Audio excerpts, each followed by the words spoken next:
السلام عليكم ورحمة الله وبركاته. نحمد الله العظيم، نصلي ونسلم على الرسول الكريم، أما بعد، فقد قال الله سبحانه وتعالى في كلامه القديم والفرقان الحميد: أعوذ بالله من الشيطان الرجيم، بسم الله الرحمن الرحيم. ومن أظلم ممن منع مساجد الله أن يذكر فيها اسمه وسعى في خرابها أولئك ما كان لهم أن يدخلوها إلا خائفين لهم في الدنيا خزي ولهم في الآخرة عذاب عظيم. صدق الله العظيم. எல்லா புகழும் அல்லாஹு ஜல்ல ஷானஹு தஆலா ஒருவனுக்கே உரித்தாகும். அருமை நாயகம் முஹம்மது ரசூலுல்லாஹ் ஸல்லல்லாஹு அலைஹி வஸல்லம் அவர்களின் மீதும் நற்பாக்கியங்கள் நிறைந்த அவர்களுடைய உம்மத்தின் மீதும், குறிப்பாக இந்த ஜும்மா நன்னாளில் நம் அனைவர் மீதும் எல்லாம் வல்ல அல்லாஹுவின் நல்லருள் என்றென்றும் நிறைவாக உண்டாவதாக. ஆமீன். அல்லாஹு ஜல்ல ஷானஹு தஆலா உலகம் முழுக்க அவனை வணங்கி வழிபடுவதற்காக வேண்டி அவன் இறை இல்லங்களை, மஸ்ஜிதுகளை உருவாக்குகிறான். பள்ளிவாசல்கள் என்பது இஸ்லாமிய உலகத்தினுடைய அடையாளம். பள்ளிவாசல் என்பது இஸ்லாத்தினுடைய நினைவு சின்னம். பள்ளிவாசல்கள் என்பது பூமியிலே அல்லாஹ்வுக்கு மிகவும் பிடித்தமான இடம். பள்ளிவாசல்கள் என்பது இந்த உலகத்தில் நபிமார்கள் முன்னின்று நடத்தி கட்டி முடித்து நிர்வகித்து முஸ்லிம் சமுதாயத்திற்கென்று இறைவனுக்காக வகுப்பு செய்யப்பட்ட அல்லாஹ்வினுடைய வீடுகள், இல்லங்கள் என்று அழைக்கப்படுவதுதான் பள்ளிவாசல்கள். அன்பானவர்களே, உலகம் முழுக்க பள்ளிவாசல்கள் கோடிக்கணக்கில் இருக்கிறது. காலம் செல்ல செல்ல அறிவியல் வளர்ந்து வரும் உலகத்தில் கூட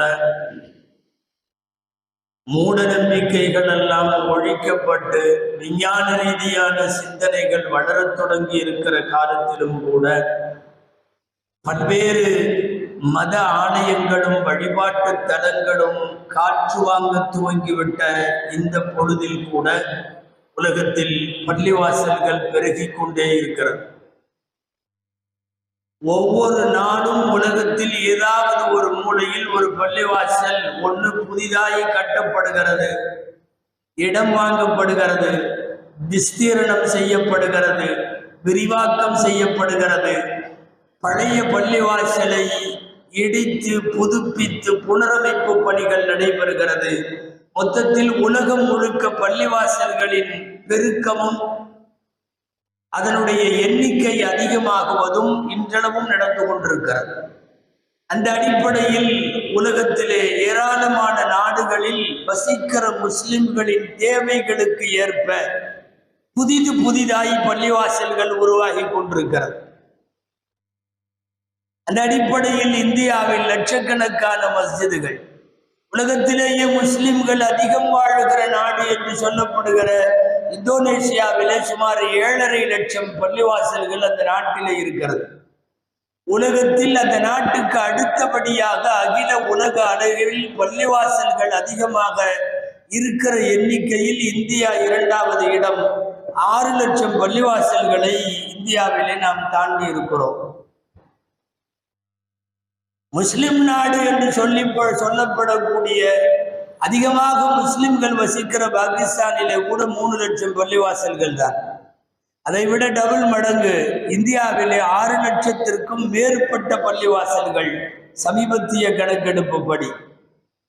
முஸ்லிம்கள் அதிகம் அரபு நாடுகளில் வாழுகிறார்கள் என்று சொல்லப்படுகிற சூழலில் அதிக முஸ்லிம்கள் வாழுகிற அரபு நாடு எகிப்து நாடு. அந்த எகிப்து நாட்டிலே கூட 1.5 லட்சம் பள்ளிவாசல்கள் தான் இருக்கிறது. இந்தியாவிலே இருக்கிற பள்ளிவாசல்கள் மிகவும் பிரம்மாண்டமானவை, பூர்வீகமானவை, வரலாற்று நினைவு சின்னங்களாகவும் புனித அடையாளங்களாகவும் பாதுகாக்கப்படுகிற பிரம்மாண்டமான பள்ளிவாசல்கள் பெருகிக் கொண்டே இருக்கிறது உலகமெல்லாம்.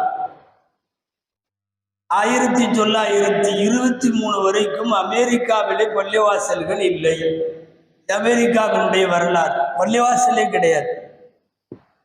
1920களிலே முதல் பள்ளியை காணுகிற அமெரிக்காவில் சுமார் 80 ஆண்டுகளுக்கு பின்னாலே இன்றைக்கு ஆயிரக்கணக்கில் பள்ளிவாசல்கள். இது ஏதோ வருஷத்துக்கு 1 2 என்று போகிற வீதம் அல்ல. ஆயிரக்கணக்கான பள்ளிவாசல்கள் 80 வருஷத்தில் உருவாக வேண்டும் என்றால் ரொம்ப உச்சகட்டமாக உலகத்தில் பிரிட்டன் இப்போது வரைக்கும் வாரந்தோறும் ஒரு பள்ளிவாசல் உருவாகி கொண்டே இருக்கிறது. நம்புவதற்கு சிரமமாக இருக்கலாம். வெகு சீக்கிரத்தில் இஸ்லாமிய நாடாக கூட மாறக்கூடும் என்று அங்கே இருக்கிற ஆட்சியாளர்களே அஞ்சுகிற அளவுக்கு இஸ்லாமின் எண்ணிக்கையும் வேகமாய் பரவுகிறது. மறுபக்கம் பள்ளிவாசல்கள் எண்ணிக்கையும் பெருகிக் கொண்டே போகிறது. வாரந்தோறும் புதிதாய் சேருகிற முஸ்லிம்களின் விகிதாச்சாரத்திற்கு ஏற்ப ஆங்காங்கே பல்வேறு பகுதிகளில் நேரடியாக பள்ளிவாசல் என்று பெயர் வைக்காவிட்டாலும் இஸ்லாமிக் கன்வென்ஷன் சென்டர் என்கிற அடிப்படையில், இஸ்லாமிக் ஸ்கூலுகள் என்கிற அடிப்படையில் எல்லா இடத்திலும் பள்ளிவாசலை கொண்டு வந்து கொண்டே இருக்கிறார்கள். பள்ளிவாசல்களுக்கு இருக்கிற பாரம்பரியமும் அதனுடைய மாண்பும் மரியாதையும் இஸ்லாத்தில் பெண்ணை நோக்கி வளர்ந்திருக்கிற அந்த மினாராக்களுக்கு கீழே இருக்கிற தொடுமிடங்களுக்கான மரியாதை மிகவும் பெரியது. அதனால் தான் பள்ளிவாசல்கள் கட்டுவதற்கு கூட இங்கே நிபந்தனைகள் இருக்கிறது. சும்மா ஏனோதானோ என்று பள்ளிவாசல் கட்டிவிட முடியாது. அடுத்தவர்களுக்கு சொந்தமான, அவர்களுக்கு உரிமையான இடத்தில் முழுக்க பள்ளிவாசல் அமைய முடியாது. ஆக்கிரமிப்பு செய்து ஒரு இடத்தில் பள்ளிவாசல் கட்டுவது, பள்ளிவாசல் கட்டுவதற்கான அனுமதியே அங்கே கிடையாது. ஆக்கிரமிப்பு நிலங்களில் பள்ளிவாசல் அமைய முடியாது. பொதுஜனங்கள் பயன்படுத்துகிற தெருக்களை அபகரித்து அந்த தெருக்களில் இடங்களில், புறம்போக்கு நிலங்களில், இது போன்ற இடங்களில் பள்ளிவாசல்கள் அமைக்கப்படுவது கூடாது. பள்ளிவாசல்கள் அமைக்கப்படுவதற்கென்று சட்டங்கள் உண்டு. அந்த இடம் யாருக்காவது உரிமையாக இருந்து அவர் பள்ளிவாசலுக்கு சம்மதித்து அவர் அல்லாஹ்வுக்காக வக்ஃப் செய்து இப்படியெல்லாம் உள்ள இடங்களில் கட்டப்பட்டிருக்கிற பள்ளிவாசல்கள் தான் உலகம் முழுக்க நிபந்தனைகளோடு கூடிய மார்க்க சட்ட வரையறைகளுக்கு உட்பட்டபடிதான் பள்ளிவாசல்கள் கட்டப்பட்டு கொண்டிருக்கிறது. அனாமத்தாக ஒரு பள்ளிவாசல் வந்தால் போதும் என்கிற அடிப்படையில் கட்டப்பட்டு பின்னாளில் பிரச்சனையாகி ஆகிவிடக் கூடாது என்பதில் முஸ்லிம்கள் தனி கவனம் எப்போதும் செலுத்தி இருக்கிறார்கள், செலுத்த வேண்டியது இருக்கிறது.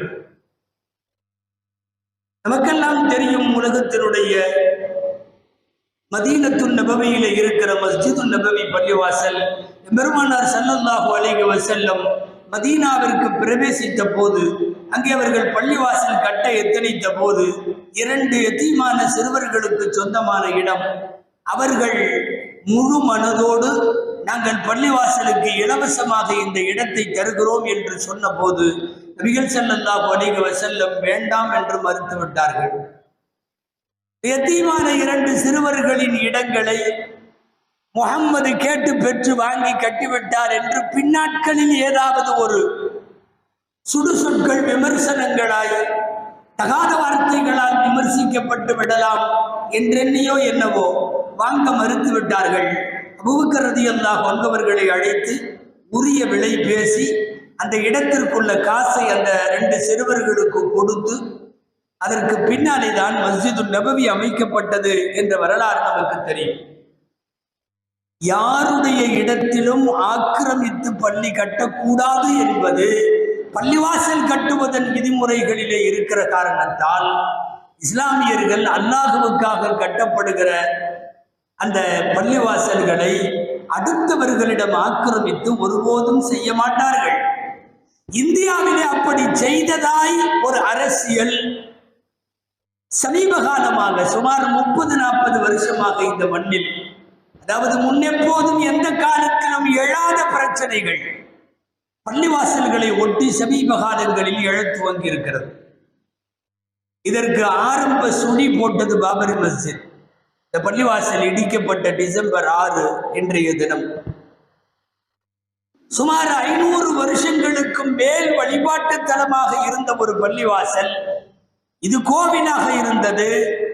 இதை இஸ்லாமிய மன்னர்கள், முகலாய மன்னர்கள் இடித்து, கோவிலை இடித்து மசூதி கட்டினார்கள் என்கிற மஸ்ஜித் சட்டங்களுக்கே அப்பாற்பட்ட பொய்யை நீதிமன்றத்தில் சொல்லி அங்கே இடிக்கிற வேளையும் பூஜை செய்கிற வேளையும் ஆரம்பித்து முஸ்லிம்களிடமிருந்து அது கபலீகரம் செய்யப்பட்டு பறிகொடுத்த நிலையில் முஸ்லிம்கள் ஒவ்வொரு டிசம்பர் 6ஐயும் எதிர்நோக்குகிறார்கள். பாபரி மஸ்ஜித் குறித்த வழக்கு 27 வருஷம் நடந்தது இந்த மண்ணில்.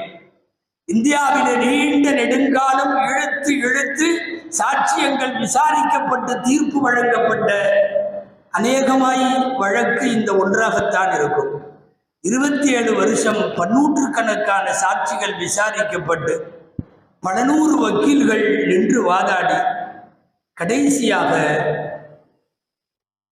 மிகவும் அதிர்ச்சியான முறையில் ஒரு தீர்ப்பு தரப்பட்டது. நாங்கள் பாபரி மஸ்ஜித் விஷயத்தில் கான்ஸ்டிடியூஷன் படி தீர்ப்பு தரவில்லை, அரசியலமைப்பு சட்டத்தின் பிரகாரம் தீர்ப்பு தரவில்லை, இந்த நாட்டில் வாழுகிற பெரும்பான்மை மக்களின் மனசாட்சிப்படி இந்த பள்ளியை நாங்கள் எடுத்துக்கொள்ளுகிறோம் என்று உலக வரலாற்றில் எந்த நாட்டிலும் இல்லாத ஒரு விசித்திர தீர்ப்பை இந்த நாட்டிலே வழங்கினார்கள். அதையும் எந்த முன்னிலே வேல்வாய்ச்சுவது போல் முஸ்லிம் சமுதாயம் ஒரு ஆறாத வடுவாக தாங்கி ஏற்றுக்கொண்டது. தீர்ப்பு வருவதற்கு முன்னாலே இப்படித்தான் தீர்ப்பு தர வேண்டும் என்கிற நிர்பந்தம் இந்த நாட்டிலே ஏற்படுத்தப்பட்டது. ஒருவேளை அந்த பள்ளிவாசல் ராமஜென்ம பூமி தான் என்று தீர்ப்பு தராவிட்டால் இந்த நாட்டில் நடப்பது வேறு என்று பேசினார்கள். போகிற போக்கில் யார் யாரோ பேசுவதல்ல, இந்த நாட்டின் உயர் பதவிகளை அலங்கரித்தவர்கள் அந்த சீட்ல உட்கார்ந்து பேசினாங்க. நல்லா சொல்றதுன்னா கேபினெட் மினிஸ்டர்ஸ் கூட பேசினார்கள். கேபினெட் அந்தஸ்தில் உள்ள மினிஸ்டர்கள் தீர்ப்பு வருவதற்கு சில நாட்களுக்கு முன்னாலே கூட அப்படிப்பட்ட வார்த்தைகளை பேசினார்கள். ஒருவேளை தீர்ப்பு தராவிட்டால் என்கிற தொனியிலே உள்ள மிரட்டல் அது. ராம் மந்திர் கி தஅமீர் பாஹமி ரஜாமந்தி சே நஹி ஹுயி தோ தாக்கத் கி ஜோர் சே ஹோகி. ஒரு மூத்த கேபினெட் அமைச்சர் தீர்ப்பு வருவதற்கு முன்னாலே பேசிய வார்த்தை. ராமஜென்ம பூமி என்பது மனப்பொருத்தத்தோடு வழங்கப்படவில்லை என்றால் தாக்கத் கி ஜோர் சே ஹோகி, சக்தியை திரட்டி நாங்கள் அதை கட்டுவோம். அதாவது நீ எப்படி தீர்ப்பு கொடுத்தாலும் நாங்கள் முடிவு செய்து விட்டோம் என்று அதற்கு பொருள். அதற்கு பிறகு வந்த தீர்ப்பும் அப்படியே வந்தது. உங்களுக்கெல்லாம் தெரியும், அது ஒரு விசித்திரமான தீர்ப்பு. மஸ்ஜிதை இடித்தது குற்றம், ஒத்துக்கொண்டார்கள். இரண்டாவது வார்த்தை, மஸ்ஜிதுக்கு கீழே கோவில் இருந்ததற்கான எந்த அடையாளமும் நிரூபிக்கப்படவில்லை, ஒத்துக்கொண்டார்கள். எல்லாம் ஒத்துக்கொண்டு விட்டு இருந்தாலும் நாங்களே எடுத்துக்கொள்கிறோம், உங்களுக்கு இல்லை. இது என்ன அடிப்படை? கான்ஸ்டிடியூஷன் அல்ல, இது மனசாட்சி. ஒட்டுமொத்த இந்தியாவிலே வாழுகிற பெரும்பான்மை மக்களின் மனசாட்சிப்படி நாங்கள் இந்த தீர்ப்பு சொல்லுகிறோம் என்று சொன்ன போது உலகம் சிரிக்கிற தீர்ப்பாய், இந்த நாட்டிலே இருக்கிற சிறுபான்மை மக்களை உச்சகட்டமாக வதைக்கிற தீர்ப்பாய் அந்த தீர்ப்பு அமைந்தது. அன்னைக்கு அனுமதித்த நீதிபதிகள் காலங்களால் அவர்கள் நிச்சயமாக யோசிக்க வேண்டும். அன்னைக்கு போடப்பட்ட ஆரம்ப சுழி இன்று வரை தொடர்கிறது.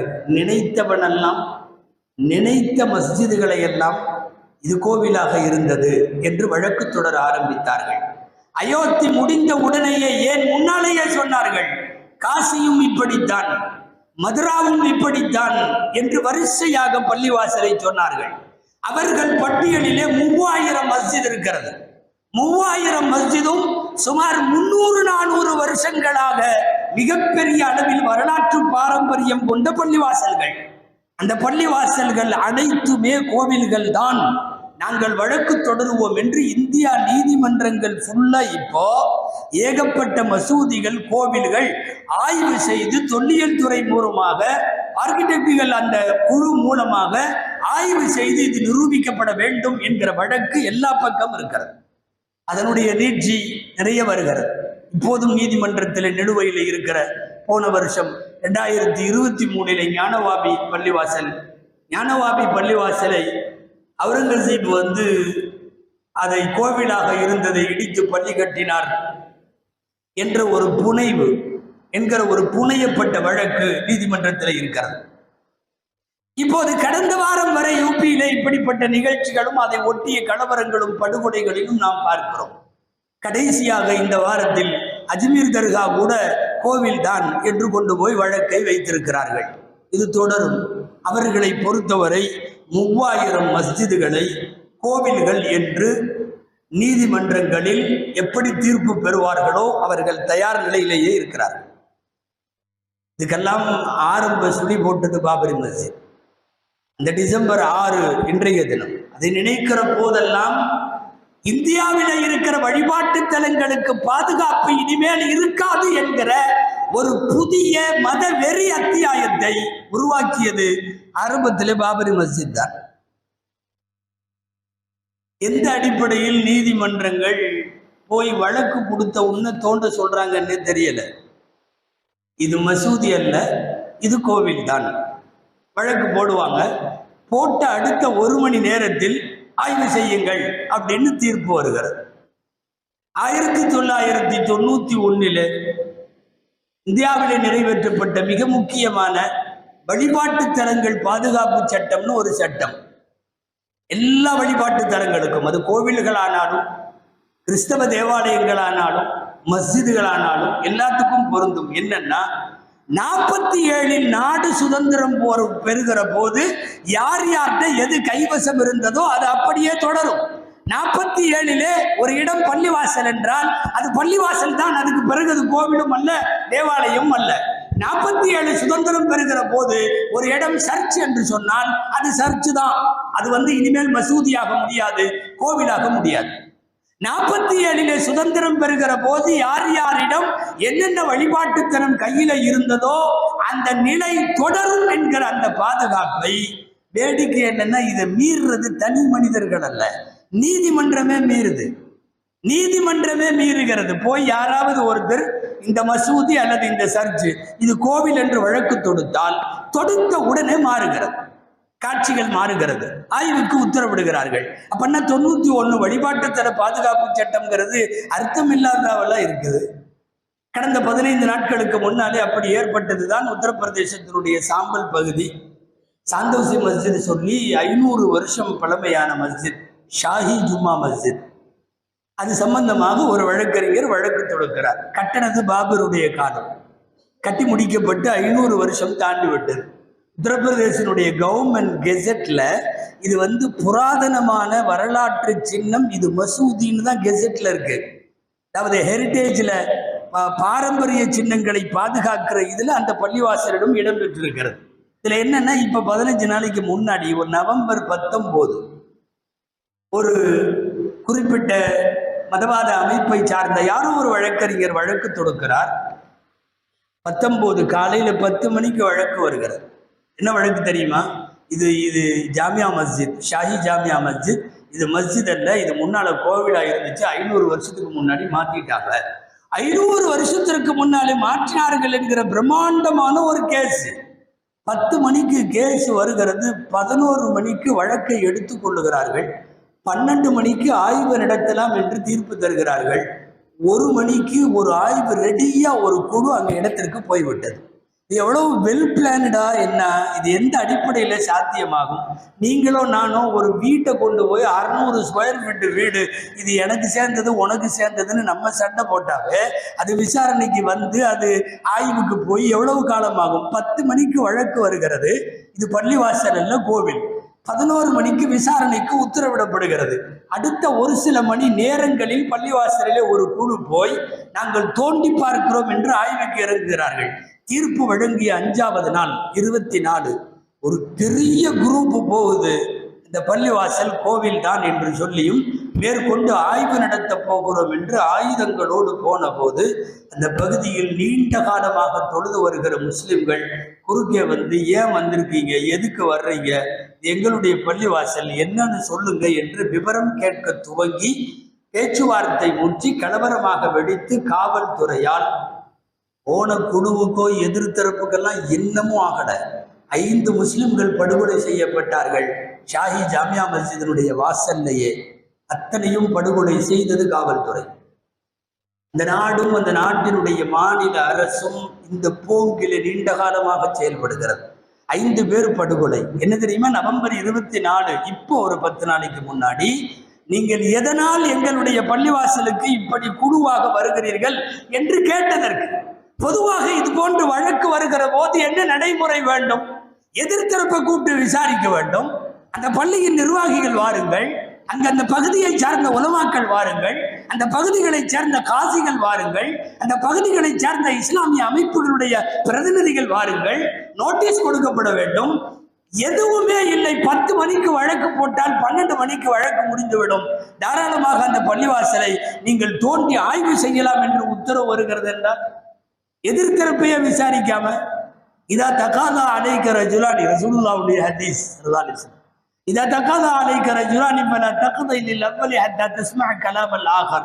2 பேர் ஒரு பிரச்சனைன்னு வழக்கு கொண்டு வந்தா எந்த காரணத்தை கொண்டும் அடுத்தவருடைய பேச்சை, விவாதத்தை செவிமடுக்காமல் முன்னாடி வந்தவருக்கு தீர்ப்பு வழங்கிறாத. நபி ஸல்லல்லாஹு அலைஹி வஸல்லமுடைய வார்த்தை. எந்த வழக்கா இருந்தால், கணவன் மனைவி வழக்கா இருந்தால், ஒருவர் வந்து சொல்லுகிற போது மட்டும் வாங்கி கொண்டு அடுத்தவர்களிடம் விசாரிக்காமலேயே முடிவுக்கு வருதல் நீதித்துறைக்கு செய்யப்படுகிற பெரிய துரோகம்.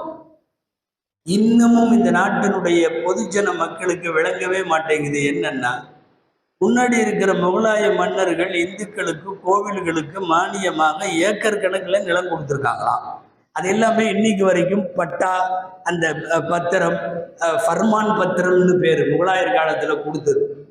எல்லா மன்னர்களும், திப்பு சுல்தான் உட்பட எல்லாம் வந்து 100 ஏக்கர் 200 ஏக்கர் என்று கோவில்களுக்கு கொடுத்திருக்கிறார்கள். நாடு பூரா அவங்களோடது. கையெழுத்து போட்டால் எவ்வளவு ஏக்கரை வேணாலும் கொடுக்கலாம். அவங்களுக்கு என்ன தேவை வந்தது? இந்த கோவிலுக்கு கீழே இதை வச்சுக்கிட்டு இதுக்கு மேலே பள்ளிவாசல் கட்டுன்னு ஏன் வரணும்? இது வெகுஜன மக்களே யோசிக்கிறார்களே. நீங்களே சொல்றீங்க முகலாய மன்னர்கள் கோவில்களுக்கு மானியமாய் வழங்கினார்கள். கோவில்களுக்கு மானியமா ஏக்கர் கணக்கில் இடம் கொடுக்கிறவருக்கு ஒரு பள்ளிவாசலுக்கு இடம் இல்லாமல் போச்சா? ஒரு பள்ளிவாசல் கட்டுறதுக்கு அவருக்கு எங்க இடம் இல்லையா? இந்த ஷாஹி ஜும்மா மஸ்ஜித் மாதிரி 10 பள்ளிவாசல் கட்டலாமே, 100 பள்ளிவாசல் கட்டலாமே. எதற்காக வந்து ஒரு சின்ன இடத்துல இதுக்கு மேல பள்ளிவாசல் கட்டுன்னு முஸ்லிம் மன்னர் சொல்லி கட்டினாங்க? இந்த லாஜிக் எந்த வகையிலையும் புரியவில்லை. நாட்டில் இருக்கிற முஸ்லிம்கள் மாத்திரமல்ல, பொதுஜன மக்கள் இதை யோசிக்க வேண்டும். இது இப்படியே போச்சுன்னா விளங்காது.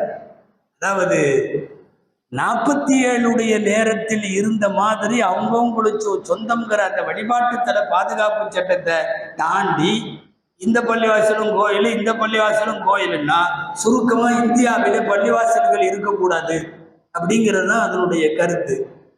உங்களுடைய பாணிக்கே வருவதானாலும் 47க்கு பின்னாடி என்னென்ன நடந்துச்சு தெரியுமா? எத்தனை பள்ளிவாசல்களை நீங்கள் கோவில்களாக மாற்றினீர்கள். திருப்பி கொடுத்து விடுவதற்கு அவர்கள் தயாரா? எந்த காரணம் கொண்டும் வெகுஜனங்களாக இருக்கிற இந்து சமூகத்தை நாம் கோபிக்கவில்லை. அவர்கள் இந்த வேலையில இறங்கவும் இல்லை. மத வெறிபிடித்து அலைபவர்கள் மாத்திரமே இந்த வேலையில இறங்குறாங்க. எல்லா இந்துக்களும் இறங்கவில்லை. இறங்குறவங்க இந்த மாதிரி எக்கச்சக்கமாக 47க்கு பின் கோவில்களாக மாற்றப்பட்டதையெல்லாம் என்ன செய்யறது? ஃபாரூக் ஷேர் ஜும்மா மஸ்ஜித் அப்படின்னு சொல்லி மிகப்பெரிய பள்ளிவாசல், ஹரியானால குருகிராமில் இருக்கிற பள்ளிவாசல், ஆகப்பெரிய பள்ளிவாசல். அது இன்னைக்கு வரைக்கும் என்னன்னா மினாரா இருக்கு, பயங்கரமான மினாரா, குப்பா இருக்கிறது. 47க்கு பின்னாடி பாகிஸ்தான் இந்தியா பிரிவினையில ஊர்ல பாதி முஸ்லிம்கள் காலியான உடனே கொண்டு போய் உள்ள சிலையை வச்சு அதை மெதுவா ஆக்கி இன்றைக்கு அந்த இடம் ஹரியானாவுடைய குருகிராமில் இருக்கக்கூடிய பிரம்மாண்டமான கோவில் அது. இன்னைக்கு கோவில் 47க்கு முன்னாடி வரையும் அது பள்ளிவாசல். குப்பா கூட கோவில் எல்லாம் இருக்கும், கும்பம்னு சொல்லுவாங்க, இருக்கும். மினாரா கோவில்ல இருக்காது, ஆனா அங்க மினாரா இருக்கிறது, பயங்கரமான மினாராக்கள். அந்த மினாராக்களே சான்று நீங்கள் யார்கிட்ட இருந்து அதை எடுத்திருக்கிறீங்க? ஆரசாவினுடைய பழைய அவுரங்காபாத் கில்ஜி ஜும்மா மஸ்ஜித்னு ஒரு மஸ்ஜித், மிகப்பெரிய மஸ்ஜித், கட்டினவர் குதுபுதீன் கில்ஜி. பள்ளிவாசல் கட்டப்பட்டது 14th century, 14வது நூற்றாண்டு. 14வது நூற்றாண்டுல கட்டப்பட்டதுல 47ல் பாதி பேர் பாகிஸ்தானுக்கு போன உடனே கொண்டு போய் மெஹராப்ல கொண்டு போய் சிலையை வச்சாங்க. மூர்த்தி பீடம் கொண்டு போய் அங்கே சிலையை மெஹராப்ல வச்சிருச்சு. இன்னைக்கு நீங்க அவுரங்காபாத் போங்க, அவுரங்காபாத்தில் இருக்கிற கில்ஜி ஜும்மா மஸ்ஜித் போங்க, பாரத் மாதா மந்திர் அப்படின்னு போர்டு போட்டு அங்க இருக்கிறது. வித்தியாசம் என்ன தெரியுமா? ஆச்சரியம். பாரத் மாதா மந்திர் மெனாராவோட இருக்குது. நீங்கள் எங்கு மினாரா கட்டினீர்கள்? குப்பா இருந்தா கூட பரவாயில்ல, மினாராவோடு இருக்கிறது. நாங்கள் கேட்க வருவது 47க்கு பின்னால் எத்தனை மஸ்ஜிதுகளை நீங்கள் கோவில்களாக ஆக்கி கொண்டீர்களோ அதையெல்லாம் திரும்ப ஒப்படைக்க வேண்டும் என்கிற நியதியில் எல்லாரும் கிளம்பி விட்டால் இது எங்க போகும்? ஒருத்தர் அடங்கி இருக்கிறாரு ஹரியானால, ஹிசார் அப்படிங்கிற ஊர்ல, தானேஸ்வர் பெஹ்லூல் சாஹிப் அப்படின்னு அவருக்கு பேர். பெஹ்லூல் சாப், தானேஸ்வர் பெஹ்லூல் சாப்னு பேரு. அவர் கபருக்கு பக்கத்துல அங்க அவர் பேராலேயே தானேஸ்வர் ஜும்மா மஸ்ஜித் அப்படின்னு ஒண்ணு கட்டினாங்க. பிரம்மாண்டமான பள்ளிவாசல். 13வதுல, அதாவது 1351 தொடங்கின பள்ளி 88ல் தான் முடிவடைஞ்சிருக்கு. அவ்வளவு பிரம்மாண்டமான பள்ளிவாசல் கட்டி முடிச்சாச்சு. கட்டினது டெல்லியினுடைய துக்ளக்குடைய ஆட்சியில தான் கட்டப்படுகிறது. கட்டி முடிச்சாச்சு. தானேஸ்வர் பெஹ்லூல் ஷா மஸ்ஜித். இன்னைக்கு அப்படியே 48, 49ல் எல்லாம் நிறைய பேர், பாதி பேர் ஊர்ல பாகிஸ்தானுக்கு போயிட்டாங்க, மாத்துன்னு சொல்லி மாத்தி உள்ளே சிலைகளை வைத்து 47க்கு பின்னாடி அந்த பேரையாவது நல்லா மாத்திருக்கலாம்ல. தானேஸ்வர் பெஹ்லூல் ஷாவை தானேஸ்வர் பகவான் கோவில் இன்னைக்கு ஆகிட்டாங்க. பெஹ்லூல் பகவானாக மாறுகிறார். எப்ப மாறுகிறார்? 49ல் மாறுகிறார். நீங்கள் யோசிக்க வேண்டும், இன்னைக்கு வரைக்கும் மினாராக்களோடும் குப்பாக்களோடும் இவைகளெல்லாம் காட்சி தருகிறது. இது எல்லாத்தையும் நீங்கள் மசூதிகளை கோவிலாக ஆக்கினீர்கள், கொடுங்கள்னு திரும்ப கேட்டா நாடு என்ன நிலைமைக்கு ஆளாகும்? இன்னைக்கு அந்த அடிப்படையிலே தான் எல்லா பள்ளிவாசல்களையும் ஆக்கி கொண்டே இருக்கிறார்கள். புத்தர்கள்ட்ட கேளுங்க, 3000 புத்த மடங்கள் கோவில்களாக மாற்றப்பட்டது என்று பாதிக்கப்பட்ட நிலையில அவர்கள் பேசுகிறார்கள். நாங்கள் மீண்டும் சொல்லுகிறோம், இந்த வழக்குகள் தொடர்ந்து கொண்டே இருக்கிறது. ஒவ்வொரு நாளும் ஒவ்வொரு பள்ளிவாசல இது கோயிலா இருந்துச்சு, முஸ்லிம் மன்னர்கள் இடிச்சிட்டு பள்ளிவாசல் கட்டிட்டாங்கன்னு ஏதோ முஸ்லிம் மன்னர்களுக்கு எங்கேயுமே இடம் இல்லாத மாதிரி அவங்க கையெழுத்து போட்டா நாடே அவர்களுக்கு சொந்தம். அர்த்தமே இல்லாத, லாஜிக் இல்லாத வழக்குகள் தொடுக்கப்படுகிறது. முஸ்லிம் சமுதாயத்தின் சார்பாக ஒன்றை மாத்திரம் உறக்க சொல்லுகிறோம், ஒரு இடத்தில் கட்டப்படுகிற பள்ளிவாசல் கியாமத்து வரை பள்ளிவாசல், கியாமத்து வரையும் பள்ளிவாசல். நீ என்ன மாத்தினாலும் அது பள்ளிவாசல். ஃபிக்ஹுடைய சட்டங்கள்ல எழுதுறாங்க, ஒரு தனி நபரோ ஒரு குழுவோ அல்லது அரசோ ஒரு பள்ளிவாசலை ஆக்கிரமித்து எடுத்துக்கொண்டால் அதை மீட்க போராட வேண்டிய பொறுப்பு முஸ்லிம்கள் மீது கடமை. இஆதத்துல் மசாஜித் இலல் முஸ்லிமீன் வாஜிப், கண்டிப்பாக அது கடமை. இன்றெல்லாவிட்டாலும் என்றாவது ஒரு நாள். காட்சிகள் ஒரே மாதிரி இருக்காது. ஒரு 100-200 வருஷத்திற்கு பின்னாலாவது பிடிக்கப்பட்ட அந்த மஸ்ஜிதுகள் மீண்டும் மஸ்ஜிதுகளாக மாறணும், மாற வேண்டும் என்பது இஸ்லாமிய சட்டம். ஆக்கிரமித்து ஒரு பள்ளிவாசலை விட்டு கொடுப்பதற்கு முஸ்லிம்களுடைய சொந்த வீடு அல்ல அது, அது அல்லாஹ்வுடைய ஆலயம். ரப்பிடத்தில் மிகவும் மோசமாக தாக்கப்படுகிற போது, ஆக்கிரமிப்புகளுக்கு ஆளாகிற போது நபிமார்கள் கற்றுத்தந்த ஹஸ்புனல்லாஹு வ நிஅமல் வக்கீல், எங்களுக்கு அல்லாஹ் போதுமானவன், எங்கள் காரியத்திற்கு அவனே பொறுப்பு என்று அல்லாஹ்விடத்தில் ஒப்படைத்து ஹஸ்புனல்லாஹு வ நிஅமல் வக்கீல் என்று சொல்லுவோம். அல்லாஹ் இன்றில்லாவிட்டாலும் என்றாவது ஒரு நாள் இழந்த மஸ்ஜிதுகளை அல்லாஹ் முஸ்லிம் சமுதாயத்திற்கு மீட்டு தருவானாக. அத்தகைய ஒரு சூழலை அல்லாஹ் இந்த மண்ணிலே ஏற்படுத்தி தருவானாக. ஆமீன்.